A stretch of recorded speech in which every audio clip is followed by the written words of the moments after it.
नमस्कार, बहुत बहुत स्वागत आप सभी का एबीपी गंगा के इस न्यूज बुलेटिन में। आपके साथ मैं हूं राजेंद्र देव और इस बुलेटिन की शुरुआत एक सनसनीखेज खबर के साथ जो लखनऊ से इस वक्त हमारे पास है। केजीएमयू में भर्ती 2 बदमाश फरार हो गए हैं। इजमाम अली और इरफान पुलिस की कस्टडी से फरार बताए जा रहे हैं। सुरक्षा में तैनात सब इंस्पेक्टर 6 पुलिस वाले इन सबको चकमा देकर ये 2 फरार। दोनों बदमाश शनिवार को रायबरेली में मुठभेड़ में घायल हुए थे और पैर में जख्म होने और प्लास्टर चढ़े होने के बाद भी ये पुलिस की गिरफ्त से फरार हो गए हैं। केजीएमयू से दोनों बदमाश फरार। प्लास्टर चढ़ा हुआ था पैर में, जख्म था पैर में, उसके बाद भी ये फरार हो गए। ये बहुत शर्मनाक पुलिस के लिए। अनुभव शुक्ला हमारे संवाददाता हमारे साथ जुड़े हुए हैं लखनऊ से फोन लाइन पर। अनुभव, क्या हुआ है केजीएमयू में? देखिए, लग रहा है कि इन दिनों जो कैदी हैं वो पुलिस के सुरक्षा से फरार आसानी से हो जा रहे हैं। आपने आगरा में देखा क्या हुआ, और इसी तरीके से लखनऊ में जहां पर 2 कैदी लाए गए थे, रायबरेली के डलमऊ में वो उन्होंने कहीं न कहीं लूट की थी और उसके बाद पुलिस की फायरिंग में एक के पैर में गोली लगी थी और उनको इलाज के लिए केजीएमयू में भर्ती कराया था। दोनों जो है वो पुलिस को चकमा देके वहां से निकल गए, जबकि आप ये सोचिए कि पैर में प्लास्टर चढ़ा था, उसके बावजूद आसानी से निकल गए जी। और जो जानकारी अभी मिल पा रही है उसके मुताबिक वो पहुंचे जो डालीगंज है वहां पर, और वहां से ट्रेन पकड़कर सीतापुर चले गए, वहीं प्लास्टर भी काटा। तो ये आप सोचिए किस तरीके की लापरवाही जो है वो बरती जा रही है। यानी जो हम कहें आरोपी हैं, बदमाश है, पुलिस अभिरक्षा में है और उनका इलाज चल रहा है, वो आसानी से चकमा लेके फरार हो जा रहे हैं। कितने पुलिसकर्मी वहां पर मौजूद थे जो इन दोनों को गिरफ्त में ले हुए थे और हॉस्पिटल लेकर गए थे, और कितनी देर हॉस्पिटल पहुंचने के बाद ये सारा वाकया सामने आ रहा है? अनुभव, देखिए, तकरीबन 6 पुलिसकर्मी थे जो लगे हुए थे, पुलिस अभिरक्षा में तैनात थे, और ये कैदी जो है वो पहुंचे थे रायबरेली से, डलमऊ से, वहां पर उनको प्लास्टर चढ़ाया गया। यानी काफी वक्त वो अस्पताल में रहे, लेकिन उसी बीच वो मौका देखकर कहीं न कहीं वहां पर उन्होंने पुलिस वालों को चकमा दिया और वहां से निकल गए। और पुलिस इस मामले में कोई बयान देने को तैयार है? क्या हुआ है वहां पर, इस बारे में कुछ बताने को तैयार है? अनुभव, देखिए, साफ तौर पर ये कहा जा रहा है कि मामला चूंकि दूसरे जिले का है, रायबरेली से पुलिस के जवान आए थे उसको लेकर और वही इलाज करा रहे थे, लेकिन जब लखनऊ पुलिस को भी जानकारी मिली उसके बाद तो फिर जो सक्रियता है वो बढ़ी है, और ये जानकारी अभी मिली है कि वो शायद सीतापुर गए हैं। तो अब जो रायबरेली पुलिस है, लखनऊ पुलिस भी है और सीतापुर पुलिस, तीनों इन्वॉल्व हैं, और कहीं न कहीं जो जिस गैंग के ये शातिर अपराधी बताए जा रहे हैं जी। उनके और जो संपर्क के लोग हैं खासतौर से सीतापुर में, उन्हें भी अब तलाश किया जा रहा है और कोशिश की जा रही है कि जल्द से जल्द उन्हें गिरफ्तार किया जाए। बहुत शुक्रिया आपका अनुभव, विस्तार में दी गई इन तमाम जानकारियों के लिए। लेकिन जो आपने बताया वो उन पुलिस कर्मियों के पार्ट पर बहुत शर्मनाक जो उसे केजीएमयू में लेकर आए थे इलाज के लिए, इन दोनों ही बदमाशों को। मुठभेड़ के बाद इन दोनों को गिरफ्तार किया गया था। बदमाशों का नाम इजमाम अली और इरफान। रायबरेली पुलिस लेकर आई थी और उसके बाद ये दोनों पुलिस को चकमा देकर फरार। अब इनकी तलाश जारी है। तो ये हुआ लखनऊ के केजीएमयू में। दोनों बदमाश शनिवार को मुठभेड़ में घायल हुए थे, उनको प्लास्टर के लिए लाया गया, पैर में जख्म था, पैर में प्लास्टर था, और उसके बाद भी ये फरार हो गए। और सिर्फ लखनऊ में ऐसा नहीं हुआ, आपको मालूम है कि आगरा में भी ऐसा हुआ है। आगरा से अपराधी को भगाने वाला गिरफ्तार किया गया है। पुलिस ने एक आरोपी को गिरफ्तार किया है। शामली से गिरफ्तार हुआ एक आरोपी। कल कोर्ट परिसर से गैंगस्टर को छुड़ाने का आरोप है इसके ऊपर। पुलिस पर हमला कर अपराधी को ले जाने का आरोप है इस आरोपी के ऊपर, जिसे पुलिस ने गिरफ्तार किया है। आगरा में भी पुलिस की गिरफ्त से अपराधी फरार हुआ। इसी मामले में पुलिस ने एक आरोपी को गिरफ्तार किया है जिसने मदद की। और अब आपको एक बड़ी अपडेट आगरा से दे दें, इसी मामले से जुड़ी हुई। दीवानी परिसर से गैंगस्टर के फरार होने का मामला है। एसएसपी आगरा प्रभाकर चौधरी का सख्त एक्शन दिखाई दे रहा है। लापरवाह पुलिसकर्मी अनुज प्रताप सिंह के खिलाफ मुकदमा दर्ज कर लिया गया है। थाना न्यू आगरा में पूरे घटनाक्रम को लेकर यह मुकदमा दर्ज किया गया है। गैंगस्टर को किसी व्यक्ति से फोन पर बात करने दी गई, यह कहना है एसएसपी प्रभाकर चौधरी का। बातचीत के दौरान ही दीवानी से भागने का प्लान बनाया इस अपराधी ने, और इस मामले में 6 से 7 बदमाशों के शामिल होने की बात भी सामने आई है। सोनू, जिसने अपने मोबाइल छीनकर भागने की कहानी रची, पुलिस जांच में गैंगस्टर विनय श्रीदेव को भी भागने में मददगार बताया गया है। आगरा पुलिस की सारी टीमें फिरोजाबाद पुलिस के साथ इस जांच में जुटी हुई हैं।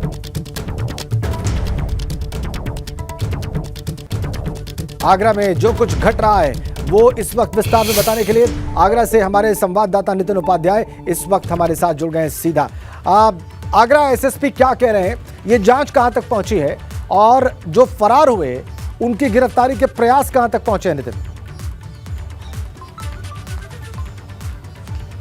देखिए, इस मामले में लगातार देखा गया, इस मामले में पुलिसकर्मियों की जबरदस्त लापरवाही देखने को मिली और यही वजह है कि जो एसएसपी आगरा हैं प्रभाकर चौधरी, वो बहुत ज़्यादा कहा जाए इस बात को लेकर नाराज हैं। यही वजह है कि हेड कांस्टेबल अनुज प्रताप सिंह, जिसकी अभिरक्षा से पुलिस जो कहा जाए गैंगस्टर फरार हुआ है, उसके खिलाफ मुकदमा दर्ज किया गया है। इसके साथ ही आरक्षी जो कहा जाए एक आरक्षी अनुराग राणा है, उसके खिलाफ भी जो एसएसपी आगरा प्रभाकर चौधरी ने 223, 224, 225 और 332 की धारा में मुकदमा थाना न्यू आगरा में दर्ज कराया है। इस मामले में जो जानकारी निकलकर सामने आई है कि जो सोनू कुमार का जो नाम का जो बदमाश था, ये कह रहा था कि जब गैंगस्टर फरार हो रहा था, उसके साथी उसे फरार करके ले जा रहे थे तो उसका मोबाइल छीन कर भागा है। दरअसल ये कहानी एक तरह से प्लानिंग के साथ रची गई है। दरअसल फेसबुक मैसेंजर के जरिए लगातार ये मैसेज उन कहा जाए उन बदमाशों के पास पहुंच रहा था कि किस तरीके से प्लानिंग के साथ दिवाली में जब गैंगस्टर, जिस पर 3 दर्जन से ज़्यादा मुकदमे हैं, विनय श्रोतिया, जब वो वहाँ पेश होगा तो एक प्लानिंग के साथ उसको वहां से भगाकर ले जाना है। और इसको लेकर दो केवल जो पुलिसकर्मी हैं उनके खिलाफ मुकदमा दर्ज हुआ है, उनके खिलाफ लापरवाही का मुकदमा दर्ज हुआ है। वहीं दूसरी तरफ सोनू कुमार, ऋषभ राजपूत जो ककरई कोठी, मोहम्मदाबाद, जो फिरोजाबाद के रहने वाले हैं, इसके साथ ही कुल मिलाकर 6 से 7 लोगों का कहा जाए इस मामले में इन्वॉल्वमेंट सामने आ रहा है। तो कुल मिला के अब इस मामले में लगातार आगरा पुलिस फिरोजाबाद पुलिस के साथ एक जॉइंट ऑपरेशन चला रही हैं। सूचना मिल रही है कि शामली से भी एक बदमाश की अरेस्टिंग हुई है जो इस घटनाक्रम के बाद वहां भाग गया था।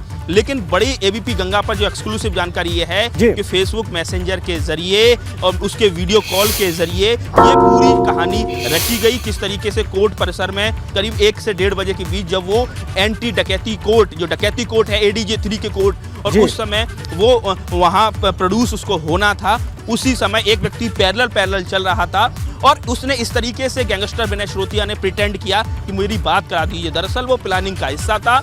सोनू कुशवाहा उसका नाम है और उससे बात करते ही जितने भी जो कोर्ट परिसर में मौजूद बदमाश थे और कोर्ट परिसर के बाहर जो इस पूरे प्लानिंग को अंजाम देने वाले थे, वो अलर्ट हो गए और किस तरीके से पुलिसकर्मी पर उसके ईंट से प्रहार किया जाता है और उसके बाद वो भागकर फरार हो जाता है। इस मामले में 6 से 7 लोग प्रथम दृष्टया पुलिस की जांच में सामने आए हैं। इसके साथ ही अनुराग राणा और अनुज प्रताप सिंह पर 223, 224, 225। ठीक है, ये आपने बड़ी जानकारी दी कि कई धाराओं में मुकदमा दर्ज किया गया है पुलिसकर्मी के खिलाफ, और क्या हुआ इस जांच में जो सामने आया है कि फरार कैसे हुआ, ये भी आपने बताया। नितिन, बहुत बहुत धन्यवाद आपका। और फिलहाल हम आपको गोरखपुर लिए चलेंगे और देखेंगे और सुनेंगे लाइव मुख्यमंत्री योगी आदित्यनाथ को।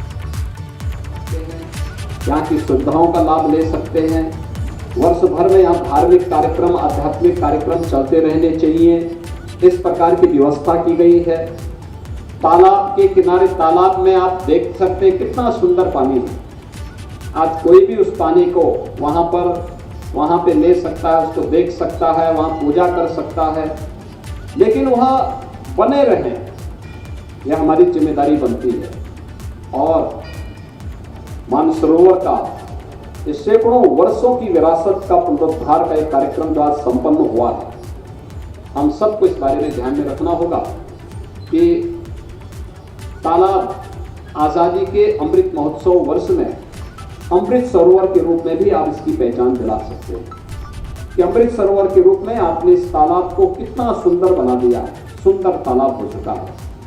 यहाँ पर ढेर सारी अन्य सुविधाएं इसके साथ यहाँ जुड़ेंगी, लोगों को प्राप्त होंगी। लेकिन हम पूजा करते समय इस बात को जरूर ध्यान दें कि पूजा के नाम पर हम लोग कोई नया स्ट्रक्चर न खड़ा करें, गंदगी न फैलाएं। कोई भी ऐसी वस्तु जो हम लोगों ने पूजा करने के बाद वहां छोड़ी है, उसको हम जो निर्धारित स्थल है वहीं पर रखें, जहां तहां न फेंकें। मूर्तियों पर भी हम लोग तिलक लगाने का प्रयास न करें, गंदगी न करें, जबरदस्ती पानी डालने का काम भी न करें। कहीं जो रेलिंग लगाई गई है उसके साथ झूलने का प्रयास न करें। और रेलिंग एक व्यवस्था है आपकी सुविधा के लिए।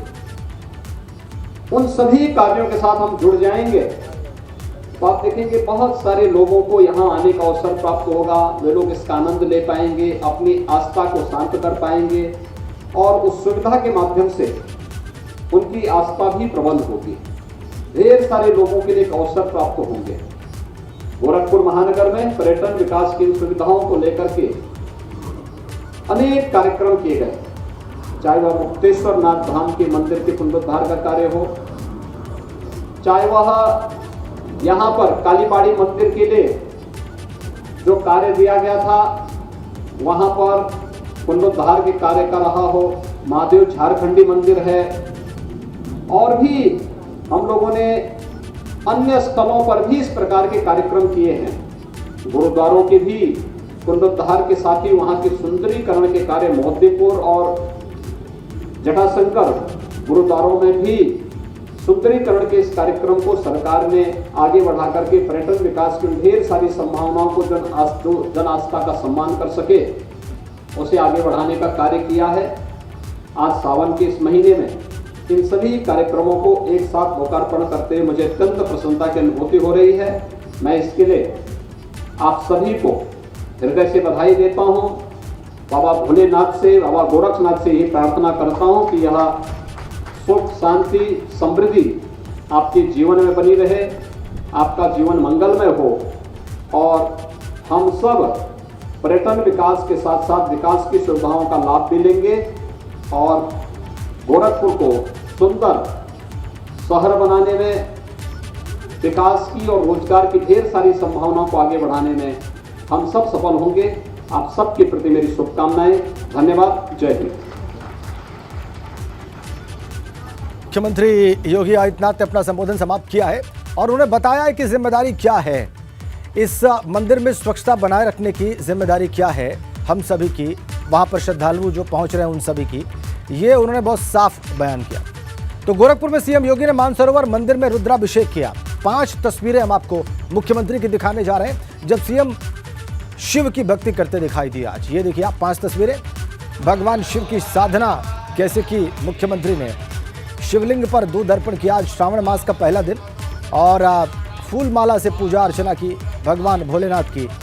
रुद्राभिषेक किया उन्होंने भगवान शिव का। और ऐसे गोरखपुर में आज श्रावण मास के पहले दिन विधिवत शिव आराधना की मुख्यमंत्री योगी आदित्यनाथ ने, जिसकी 5 तस्वीरें इस वक्त हमने आपकी स्क्रीन पर रख दी हैं। गोरखपुर में ही है, अपने कर्म क्षेत्र में है मुख्यमंत्री योगी आदित्यनाथ। कुछ क्षणों पहले आप मानसरोवर मंदिर से उनको सीधा देख सुन रहे थे, जहां पर वो ये बता रहे थे कि श्रद्धालुओं को क्या जिम्मेदारी निभानी है। और ये 5 तस्वीरें आज की उनकी शिव आराधना की। विधिवत शिव पूजा की आज मुख्यमंत्री योगी आदित्यनाथ ने। श्रावण मास के पहले दिन मुख्यमंत्री की शिव भक्ति आप देखिए इन 5 तस्वीरों के जरिए। गोरखपुर में है मुख्यमंत्री योगी आदित्यनाथ।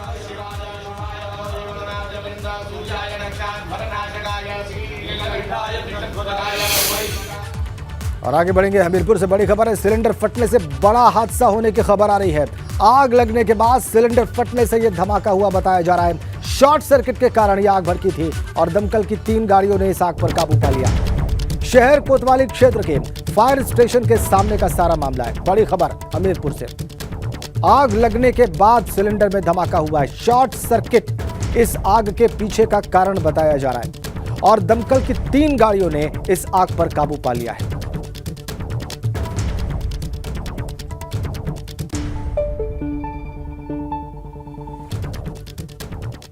और बड़ी खबर लखनऊ से है। सौतेली मां की हैवानियत सामने आई है। सौतेली मां ने 6 साल की मासूम बच्ची को जला दिया है। जी हां, खौलता हुआ तेल चिमटे से लेकर बच्ची के प्राइवेट पार्ट को भी जलाया गया है। खौफनाक। 6 महीने पहले ही बच्ची के पिता ने इसे गोद लिया था और पीड़ित पिता की कोई संतान नहीं थी, इसलिए गोद लिया था। और पीड़ित परिवार ने पुलिस से इस सारे मामले की शिकायत की। पुलिस ने आरोपी सौतेली मां को गिरफ्तार कर लिया है। थाना ठाकुरगंज क्षेत्र के न्यू हैदरगंज का मामला भयावह। सौतेली मां ने क्या किया ये हम आपको बताते हैं। वैसे पुलिस ने उसे गिरफ्तार कर लिया है, लेकिन खौलता हुआ तेल चिमटे से लेकर बच्ची के प्राइवेट पार्ट को जला दिया। 6 साल की मासूम बच्ची को जलाया सौतेली मां ने। हैवानियत देखिए आप। 6 महीने पहले ही इस बच्ची को पिता ने गोद लिया था, इसलिए क्योंकि उसकी कोई संतान नहीं थी और सौतेली मां ने क्या किया ये देखिए आप। हैवानियत 6 साल की मासूम बच्ची के साथ। पुलिस से जब शिकायत की गई है तो पुलिस ने आरोपी सौतेली मां को गिरफ्तार कर लिया है। सारा मामला थाना ठाकुरगंज क्षेत्र के न्यू हैदरगंज का। लखनऊ से बड़ी और सनसनीखेज खबर। विवेक त्रिपाठी हमारे संवाददाता लखनऊ से हमारे साथ जुड़ गए। विवेक, का सिहरा देने वाला ये सारा प्रकरण अभी हम दर्शकों को बता रहे हैं, कुछ और डिटेल्स हमारे दर्शकों को दें इस सारे मामले से जुड़ा हुआ। देखिए राजन, ये ठाकुरगंज का मामला है। शांति नगर में रहती है सौतेली मां है, जिसने 6 साल की मासूम बच्ची के निजी अंगों पर खौलता तेल डाल दिया था। बुधवार रात करीब 11 बजे की घटना है, यानी कल रात 11 बजे उसके पिता ने शिकायत की है। थाने की पुलिस थाने जाकर तब पता चला। हालांकि घटना ये बताई जा रही है कई दिन पहले की है, लेकिन बुधवार रात को पिता उसके पुलिस थाने गए थे।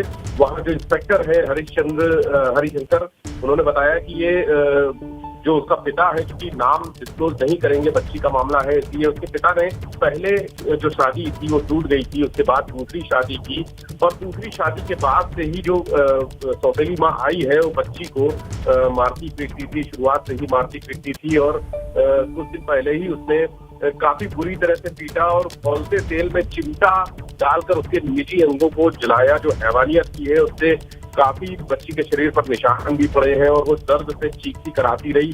पिता को वो डर के मारे कुछ नहीं बता पाई, लेकिन जब रात में पता चला है कल देर शाम, उसके बाद पिता ने पुलिस से जाकर शिकायत की है और मासूम अपनी बच्ची को प्रताड़ित करने और जलाने की एक एप्लीकेशन भी दी है और मुकदमा भी दर्ज हो गया है। लेकिन फिलहाल उसकी मां गायब है और उसको भी पकड़ा नहीं जा सका है। पुलिस की कई टीमें लगाई गई हैं उसकी तलाश में। जो उसका घर है वहां भी गई है और आस पास के जो रिश्तेदार हैं, तमाम करीबी हैं, उनकी यहाँ भी छानबीन की जा रही है। और बच्ची का चूंकि इतनी पुरानी घटना हो गई है, 7-8 दिन पुरानी, तो बच्ची को अब इलाज के लिए भी ले जाया गया है अस्पताल। और इसमें जो बच्चों के संगठन है, विभिन्न संगठन है, वो भी एक्टिव हो गए हैं। उन्होंने आज पुलिस अधिकारियों से मुलाकात करके कहा है कि सख्त से सख्त कार्रवाई की जाए। जो महिला है उसके खिलाफ, सौतेली मां है, उसके खिलाफ कार्रवाई की जाए। ठीक है विवेक, का बहुत स्वाभाविक भी है, इस प्रकार का एक्शन होना चाहिए क्योंकि अपराध ये बड़ा है। बहुत बहुत धन्यवाद आपका। आगे बढ़ेंगे, कानपुर से बड़ी खबर है। 3 जून को कानपुर में हुई हिंसा के मामले से जुड़ी खबर है। मुख्तार बाबा, हयात और वसी के खाते खंगालने में जुटी है एसआईटी। नई सड़क बवाल से ठीक पहले हाजी वसी और हयात ने 1.5 करोड़ रुपए की संपत्ति बेची थी। इसी रकम से उपद्रव के लिए फंडिंग करने की आशंका है। हाजी वसी ने जेल जाने से पहले पुलिस को निजी बैंक में खाता होने की जानकारी दी थी। तीनों के आधा दर्जन से ज्यादा बैंक खातों से लेन देन की बात भी सामने आई है। एसआईटी तीनों के साथ उनके परिवार के भी बैंक खातों का विवरण जुटा रही है। बड़ी खबर।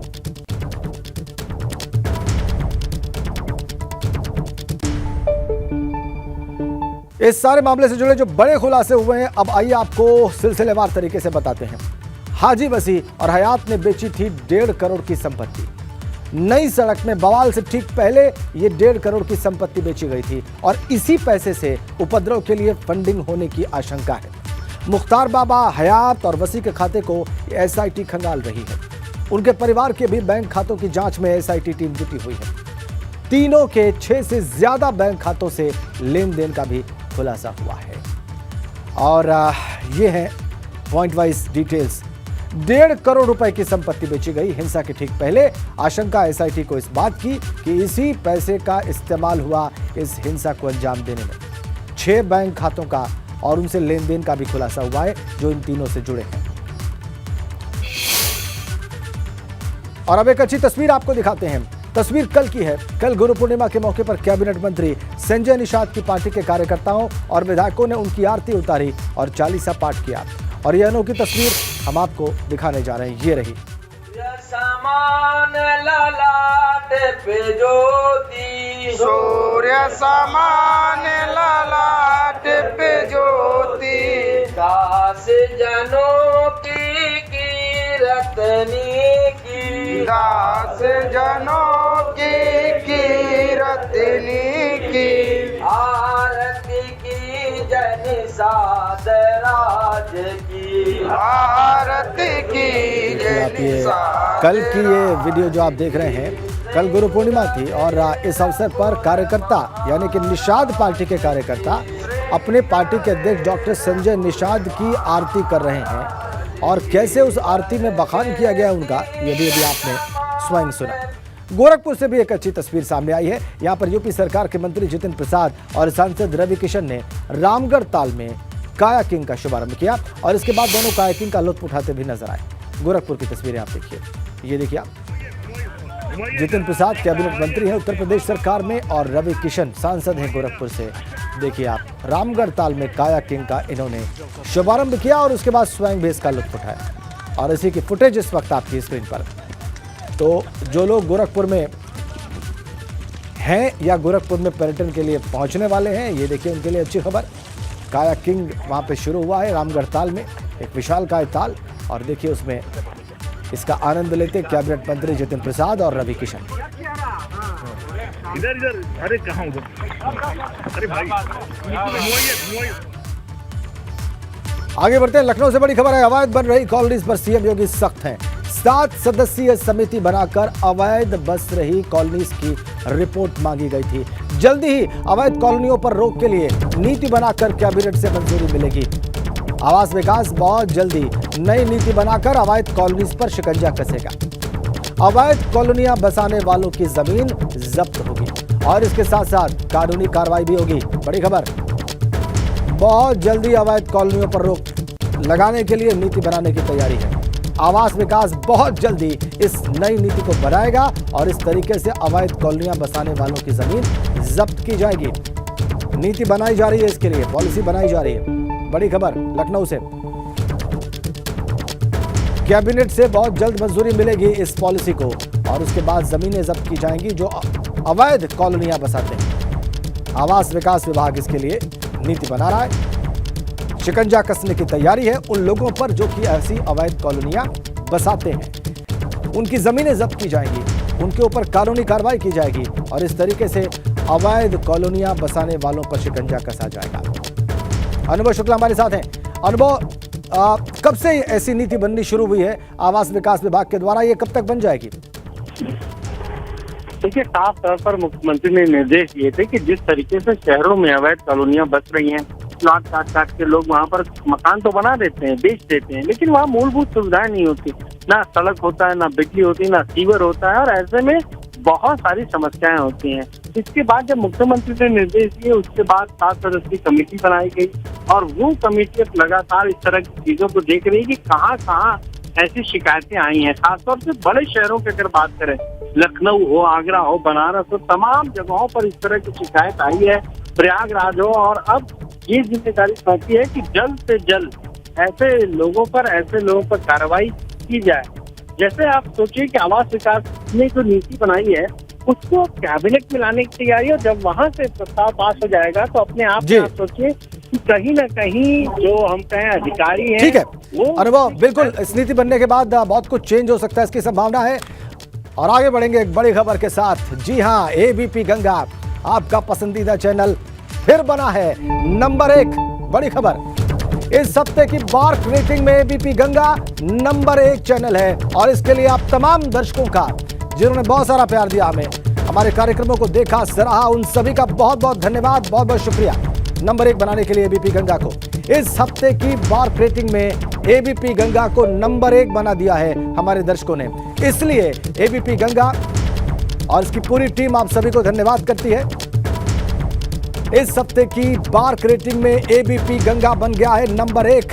आपके स्नेह ने नंबर 1 पहली पायदान पर पहुंचा दिया है बार्क रेटिंग्स में एबीपी गंगा को। बड़ी खबर, तमाम दर्शक जो इस वक्त हमें देख रहे हैं, हमें देखते रहे हैं, हमें स्नेह देते रहे हैं, उन सभी का बहुत बहुत धन्यवाद इस प्यार के लिए, स्नेह के लिए, एबीपी गंगा को नंबर 1 बनाने के लिए।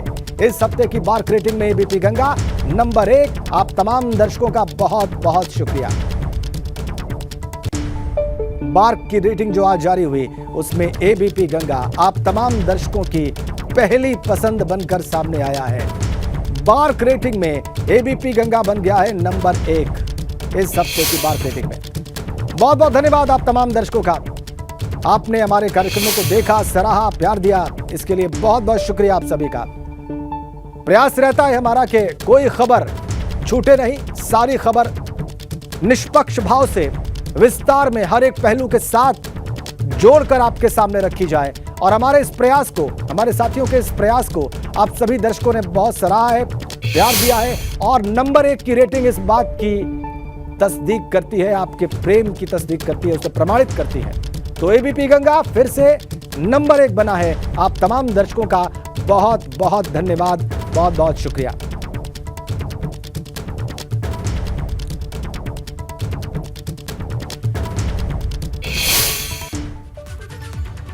जी हां, खबर यही है, एबीपी गंगा आपके प्रेम की वजह से, आपके स्नेह की वजह से नंबर 1 की पायदान पर है।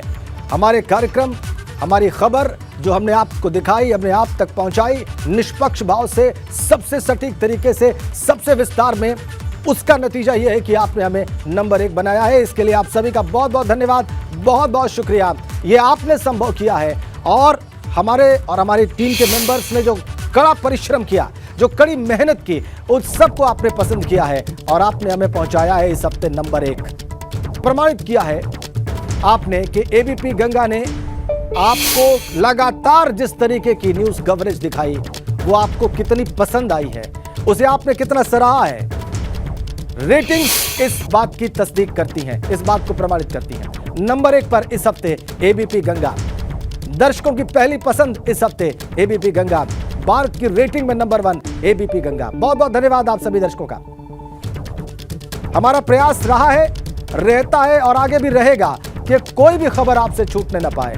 हर खबर आप तक निष्पक्ष तरीके से पहुंचाई जाए, दिखाई जाए, उसके सारे पहलुओं को आपके सामने खोल कर रखा जाए। यह प्रयास हमने लगातार किया है, आपने उसे सराहा है।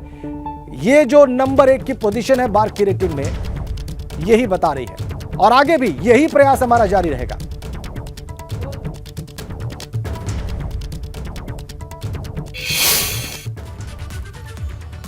पूरी टीम ने एबीपी गंगा की कड़ा परिश्रम किया है। लगातार खबरें हमने आपको दिखाई हैं, हर क्षेत्र की खबर, सामाजिक सरोकार की खबर, राजनीति से जुड़ी खबर, अपराध जगत से जुड़ी खबर, हर खबर हमने आप तक पहुंचाई है। प्रयास किया है सबसे पहले पहुंचाएं, प्रयास किया है सबसे विस्तृत रूप में पहुंचाएं, निष्पक्ष तरीके से पहुंचाएं और इस सब को आपने पसंद किया। एक बार फिर से आप सभी का बहुत बहुत धन्यवाद। इस बुलेटिन में फिलहाल इतना ही।